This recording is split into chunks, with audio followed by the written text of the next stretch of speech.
Uy, Clyde! Ginagawa mo? Tara dito, Clyde. Tinutulungan namin si Rio mag-isip ng pick-up lines kasi i-chat niya yung crush niya. Aba. Nagbibinata na ang Rio Parinig nga ng mga pick-up lines mo dyan. Sige. Sana Sabado na lang ako, tapos ikaw ang Linggo. Bakit? Para ikaw ang kinabukasan ko.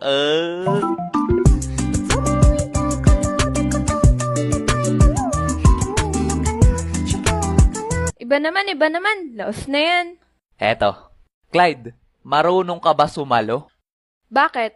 Kasi nahuhulog na ako sa'yo, ay. Tayo na lang dalawa. Tayo na lang magsama. Tayo na lang dalawa. Ang kokorni. Iba naman. Okay, sige, eto. Peanut ka ba? Bakit? Kasi pinatibok mo ang puso ko, ay.